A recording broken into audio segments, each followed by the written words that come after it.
अगर आपने मेरा YouTube चैनल अभी तक सब्सक्राइब नहीं किया तो कृपया सब्सक्राइब बटन को दबाइए और सभी वीडियोस को सबसे पहले देखने के लिए कृपया बेल आइकन पर क्लिक करें। नमस्कार दोस्तों, आपके अपने YouTube चैनल में मैं आपका बहुत बहुत स्वागत करता हूं। आज की इस वीडियो में हम चर्चा करेंगे 5 ऐसे सुझावों की जिससे आप अपना क्रेडिट स्कोर इम्प्रूव कर सकते हैं। अब क्रेडिट स्कोर के बारे में मुझे बहुत सारी क्वेरीज आती हैं। यहाँ पे जो 2 सबसे कॉमन भ्रांतियाँ हैं लोगों के दिमाग में, वो ये है कि सबसे पहली भ्रांति ये है कि उनको ऐसा लगता है कि जो क्रेडिट स्कोर है वो एक मैथमेटिकल फार्मूला है। तो लोग मुझसे पूछते हैं कि अगर मैं मान लीजिए अपनी पिछले 3 महीने की किस्त पे कर देता हूँ तो मेरा स्कोर अभी 720 है तो कितना हो जाएगा। तो मैं आपको यहाँ बताना चाहूँगा कि जो क्रेडिट स्कोर है वो कोई मैथमेटिकल फार्मूला नहीं है। ये जो स्कोर है ये अराइव होता है आपके क्रेडिट बिहेवियर के ऊपर। ये एक एल्गोरिदम है जो कि काफ़ी सारे पॉइंट्स को कंसिडर करता है। जो कुछ जानकार हैं उनका ये मानना है कि कम से कम 70 पॉइंट्स को कंसिडर करके आपका क्रेडिट स्कोर अराइव होता है।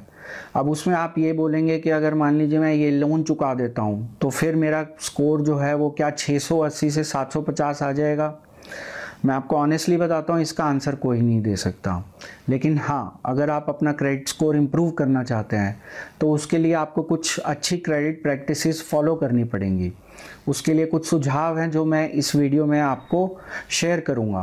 और यहाँ पे मैं एक और चीज़ बताना चाहूँगा कि जो 5वें नंबर का सुझाव है बहुत इम्पॉर्टेंट है। आप उसको ज़रूर देखिएगा क्योंकि वो जो है वो पूरे वीडियो का सार होगा कि आपका क्रेडिट स्कोर कैसे इम्प्रूव हो सकता है। तो यहाँ पे एक चीज़ का ध्यान रखिए कि आपका क्रेडिट स्कोर जो है वो आपका क्रेडिट बिहेवियर दिखाता है। और दूसरी जो एक और भ्रांति होती है लोगों के मन में वो ये होती है कि अगर मेरा स्कोर 820 है, 850 है या 750 से ज़्यादा है तो मुझे तो कोई दुनिया की ताकत लोन देने से रोक ही नहीं सकती। ऐसा नहीं है। यहाँ पे मैं आपको केसेस बताऊंगा जहाँ पे 857 के स्कोर के ऊपर लोन रिजेक्ट हो जाता है। इसके पीछे कारण यही है कि आपका क्रेडिट बिहेवियर अगर ठीक नहीं है, आपका स्कोर अच्छा हो सकता है पर क्रेडिट बिहेवियर जो है वो बेकार हो सकता है या ख़राब हो सकता है, तो आपको बैंक जो है वो लोन देने से मना कर सकता है। ये जो रूल है ये पहले एप्लीकेबल होता था कि जहाँ पे 750 से ऊपर का स्कोर होता था और जो बैंक्स है वो क्रेडिट बिहेवियर को देखते नहीं थे तो वो सीधा लोन अप्रूव कर देते थे। पर अब ऐसा नहीं है। अच्छे क्रेडिट स्कोर के साथ साथ आपका अच्छा क्रेडिट बिहेवियर भी होना ज़रूरी है, तभी आपको लोन मिलेगा। अब आप सोचेंगे कि मुझे क्रेडिट स्कोर अच्छा करने की क्या ज़रूरत है, क्या फ़ायदा है। तो सबसे बड़ा फ़ायदा ये है कि आपकी लोन एलिजिबिलिटी, आपको लोन नहीं मिलेगा। अगर वो अलग बात है, कुछ लोग बोलते हैं हमें तो ज़िंदगी में अब लोन ही नहीं चाहिए, तो उस केस में तो कुछ नहीं किया जा सकता। लेकिन ऐसा नहीं होता। आज के डेट में आपको हो सकता है कभी 40, 45 या 50 साल की उम्र में भी लोन की ज़रूरत पड़ जाए। अभी रिसेंटली एक कस्टमर ने मुझे कॉल किया, उनकी हमेशा सारी ज़िंदगी ये फ़िलॉसफी रही कि मुझे लोन की ज़रूरत ही नहीं है, लेकिन अब वो 55 साल की उम्र में वो एजुकेशन लोन अप्लाई कर रहे हैं अपने बच्चे के लिए। तो यहाँ पे मैं आपको ये बताना चाहूँगा कि ऐसा कोई ज़रूरी नहीं है कि आपको ज़िंदगी में कभी लोन की ज़रूरत ना पड़े, पर आपको ये ध्यान में रखना है कि आपका क्रेडिट स्कोर हमेशा ठीक रहे। आप लोन लें ना लें ये एक सेकेंडरी बात है, लेकिन आपका क्रेडिट स्कोर ठीक रहेगा तो आपको उसके कई फ़ायदे होते हैं। अब दूसरा फ़ायदा ये होता है कि आपको लोन जो है वो सस्ते इंटरेस्ट रेट पे मिल जाता है। ये पहले नहीं होता था पर अभी आपने देखा होगा रिसेंटली बैंक ऑफ बड़ौदा ने अपने होम लोन का जो इंटरेस्ट रेट है वो कम किया। उनका MCLR जो है वो 8.35% है। तो उन्होंने बोला कि भाई जिन ग्राहकों का क्रेडिट स्कोर 760 से ऊपर है हम उनको 0% स्प्रेड पे, मतलब MCLR के ऊपर ही 8.35% पे होम लोन दे देंगे। जिन ग्राहकों का क्रेडिट स्कोर 725 से 759 है उनको हम 0.5% स्प्रेड पे लोन देंगे, तो उनका जो इफेक्टिव इंटरेस्ट रेट होगा वो 8.85% हो जाएगा। और जिन लोगों का 724 या उससे नीचे का क्रेडिट स्कोर है उनके लिए स्प्रेड रहेगा 1%, तो उनको हम 9.35% पे देंगे। या जिनकी कोई क्रेडिट हिस्ट्री नहीं है उनको भी हम 8.85% पे देंगे। तो यहाँ पे आप ये देखिए कि जिन ग्राहकों ने अपना क्रेडिट स्कोर 760 से ऊपर मेंटेन किया हुआ है और या जिनका 724 से नीचे है, इतने डिफरेंस के ऊपर जो ग्राहक जिनका 724 से नीचे स्कोर है वो 1% एक्स्ट्रा इंटरेस्ट देंगे। अब 1% सुनने में बड़ी कम फिगर लगती है, लेकिन अगर आप उसको देखेंगे 20 साल तक अगर आप 1% इंटरेस्ट ज़्यादा दे रहे हैं तो आपको पता लगेगा कि आप कितने बड़े नुकसान में हैं। तो यहाँ पे पॉइंट ये है कि अगर आप अच्छा क्रेडिट स्कोर मेंटेन करते हैं तो आपको जो लोन्स हैं वो अच्छे चीप इंटरेस्ट रेट पे मिल सकते हैं। अब तीसरा फ़ायदा ये होता है कि आज के डेट में जो लोग नौकरी के लिए अप्लाई करते हैं तो जो कंपनियां जो है वो क्रेडिट स्कोर देखना शुरू कर दिया है उन्होंने अपने पोटेंशियल एम्प्लॉयज़ का। अभी रिसेंटली मुझे मालूम हुआ कि कुछ लोगों का कैंडिडेचर जो है कंपनी ने ऑफ़र लेटर देने से जस्ट पहले कैंसिल कर दिया, इसलिए क्योंकि उनका क्रेडिट स्कोर ठीक नहीं था। तो क्रेडिट स्कोर जो है आने वाले टाइम में एक बहुत इंपॉर्टेंट पैरामीटर होने वाला है जो आपकी एम्प्लॉयमेंट को भी इफ़ेक्ट कर सकता है।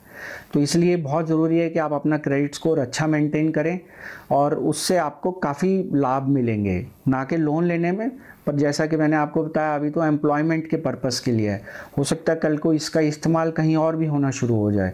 तो इसलिए बहुत ज़रूरी है कि आप अपने क्रेडिट स्कोर को 750 या 800 के ऊपर रखने की कोशिश करिए ताकि आपको आने वाले समय में कोई दिक्कत ना हो। अब 5 टिप्स या 5 सुझाव जो हैं अपना क्रेडिट स्कोर इम्प्रूव करने के, उसमें सबसे पहला सुझाव ये है कि आप अपनी सारी पेमेंट्स टाइम पे करिए।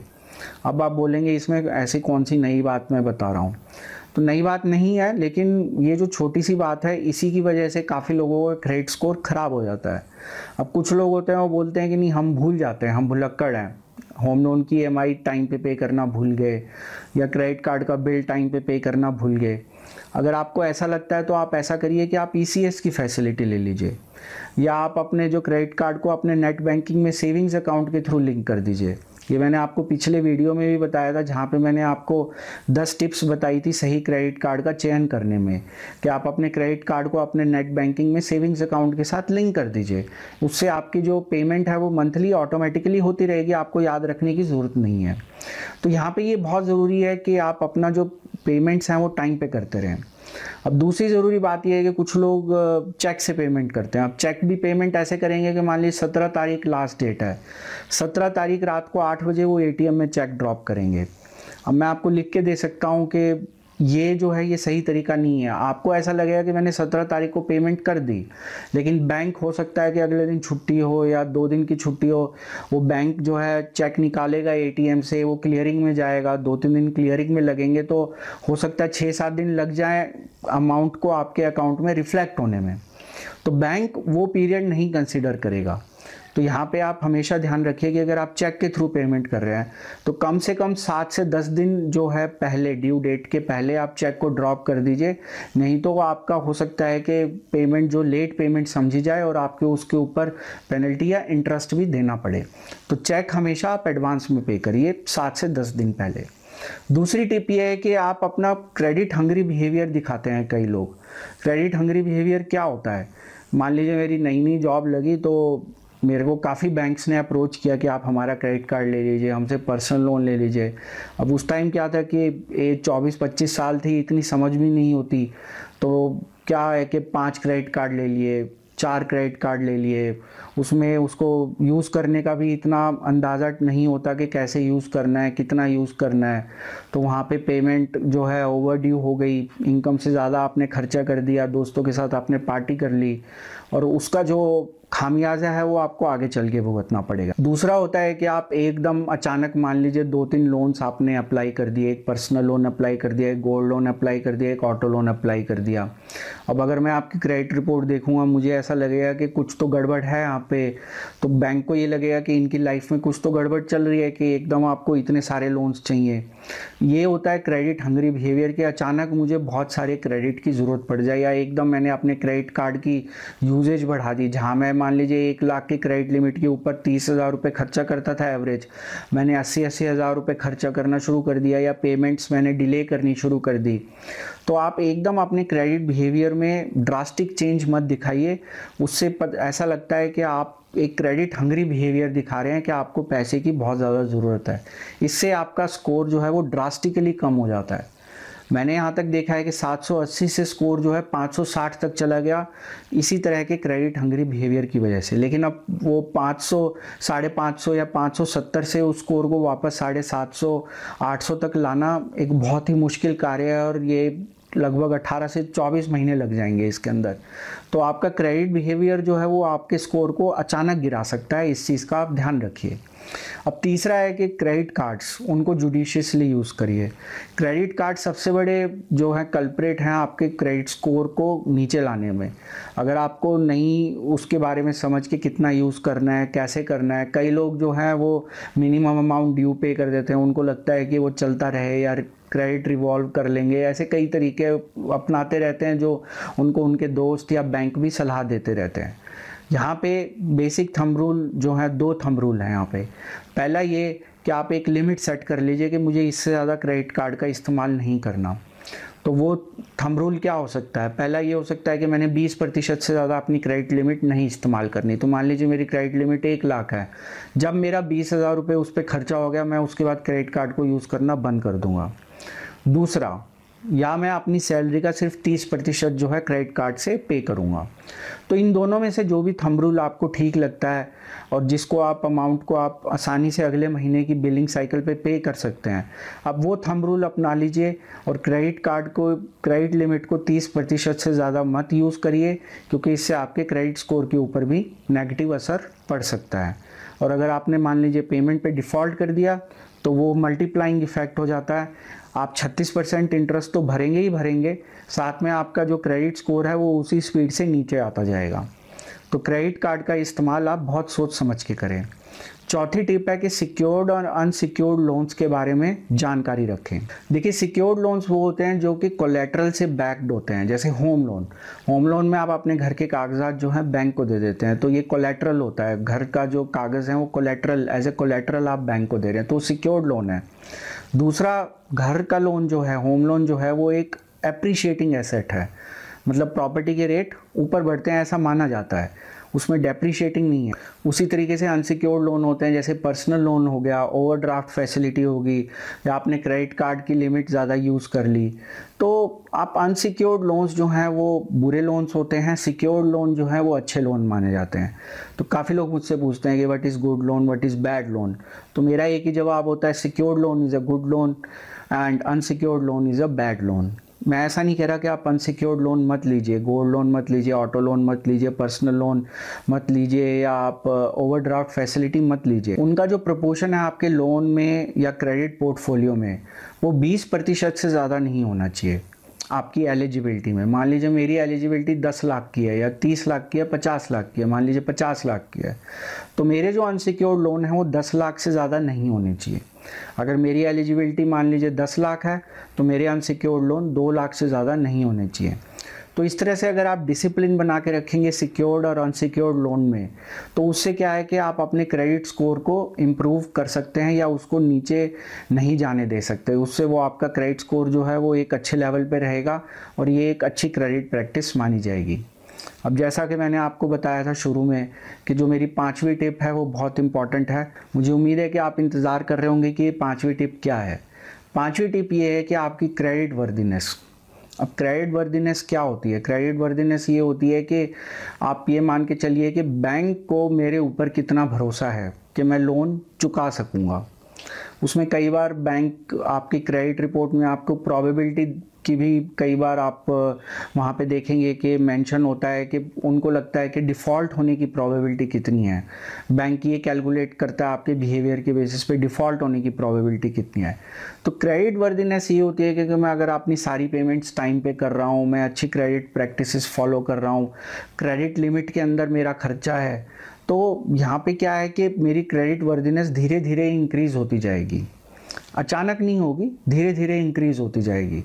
तो यहाँ पे मैं क्रेडिट वर्दीनेस का एक एग्जांपल देना चाहूँगा। या आपने देखा होगा कि कुछ लोग 8 लोन ले लेते हैं, 10 लोन ले लेते हैं, पर उनका जो स्कोर है वो फिर भी बहुत अच्छा रहता है, 800 के ऊपर रहता है, और उनको कोई मना भी नहीं करता लोन लेने के लिए। और जहाँ पे कुछ केसेस में ऐसा होता है कि वहाँ पे एक लोन लिया, उसमें 3 महीने का डिफ़ॉल्ट हुआ, आपका क्रेडिट स्कोर सीधा धड़ाम से 510 पे आके गिर गया। अब यहाँ पे लोगों को समझ नहीं आता कि ऐसा क्यों हो रहा है। एक व्यक्ति है, उसने 8-10 लोन लिए हुए हैं और उसका क्रेडिट स्कोर अभी भी 800 है, और उसको अगर 11वां 12वां लोन भी चाहिए तो कोई मना नहीं करेगा। एक दूसरा व्यक्ति है, उसने एक लोन लिया, बेचारे ने 2 या 3 बार डिफ़ॉल्ट किया शायद EMI पे, उसका स्कोर सीधा 800 से 560 हो गया। तो ये जो चीज़ है ये क्रेडिट वर्दीनेस पे डिपेंड करती है और ये आपकी क्रेडिट हिस्ट्री और आपके क्रेडिट बिहेवियर पे डिपेंड करती है कि आप किस तरीके से अपना लोन समय पे पे कर रहे हैं, आपकी इनकम के हिसाब से आप अपनी एलिजिबिलिटी क्रॉस नहीं कर रहे। तो यहाँ पे एलिजिबिलिटी फाइंड आउट करने का एक बहुत सिंपल सा तरीका होता है। अगर मैं एग्जांपल लेके बताऊँ जो कि 100% में भी हो सकता है सही ना हो, पर रफली आप अपना अंदाज़ा लगा सकते हैं कि आपकी क्रेडिट एलिजिबिलिटी कितनी है। मान लीजिए मेरी 1 लाख रुपए सैलरी है तो मैं उसमें 50,000 तक की EMI दे सकता हूँ। मतलब कि मेरा जो EMI to net take home salary का परसेंटेज है वो 50% हो सकता है। अगर 50% है तो अभी तो इंटरेस्ट रेट थोड़ा कम है, पर अगर मान के चलिए कि 9.5 या 10% के आसपास इंटरेस्ट रेट है तो अगर 50,000 मैं EMI दे सकता हूँ तो आप उस 50,000 को 100 से मल्टीप्लाई कर दीजिए, 50 लाख। तो यहाँ पे मेरी जो क्रेडिट एलिजिबिलिटी है वो मेरी 50 लाख तक लगभग उस अमाउंट के आसपास हो सकती है। इसी तरह दूसरा एग्जांपल अगर मान के चलें कि जहाँ मेरी सैलरी 50,000 है, अब वहाँ पे मेरी जो EMI to net take home salary की परसेंटेज है वो 50% ही रहेगी, उसको फिक्स रखेंगे हम। तो वहाँ पे मैं 25,000 तक की EMI दे सकता हूँ। अब 25,000 को आप 100 से मल्टीप्लाई कर दीजिए तो रफली मेरी एलिजिबिलिटी प्रोवाइडेड सब कंडीशंस ठीक हैं तो 25 लाख तक की मेरी टोटल एलिजिबिलिटी हो सकती है। अब ये 25 लाख जो है या 50 लाख जो है टोटल है, ये इसके अंदर ऐसा नहीं है कि 50 का सिर्फ होम लोन आएगा या 25 का सिर्फ होम लोन आएगा। तो अगर 25 लाख है तो उसमें मेरे क्रेडिट कार्ड्स की भी एलिजिबिलिटी, क्रेडिट लिमिट ऐड होगी, पर्सनल लोन जितने भी लोन लिया मैं वो 25 से ऊपर मैं नहीं जा सकता, 25 से ज़्यादा मैं लोन नहीं ले सकता किसी भी समय। तो इससे आप अपना फाइंड आउट कर सकते हैं। मुझे उम्मीद है कि आपको ये वीडियो बहुत पसंद आया होगा। ये वीडियो आप अपने मित्रों और परिजनों के साथ सोशल मीडिया के थ्रू शेयर भी कर सकते हैं। और अगर आपका इस वीडियो से संबंधित कोई भी जानकारी चाहते हैं या कोई कमेंट है, क्वेरी है, फीडबैक है तो आप नीचे दिए गए कमेंट सेक्शन में पोस्ट करिए, मैं आपके कमेंट का ज़रूर जवाब दूंगा। इसी तरह जानकारी से भरपूर और ज्ञानवर्धक वीडियोस देखने के लिए आप मेरा YouTube चैनल भी सब्सक्राइब कर सकते हैं। सब्सक्राइब की ऑप्शन इस समय आपकी स्क्रीन पे विजिबल है या नीचे दिए गए सब्सक्राइब बटन पे भी आप क्लिक कर सकते हैं। इस वीडियो को देखने के लिए आपका बहुत बहुत धन्यवाद। अगर आपने मेरा YouTube चैनल अभी तक सब्सक्राइब नहीं किया तो कृपया सब्सक्राइब बटन को दबाइए और सभी वीडियोज़ को सबसे पहले देखने के लिए कृपया बेल आइकन पर क्लिक करें।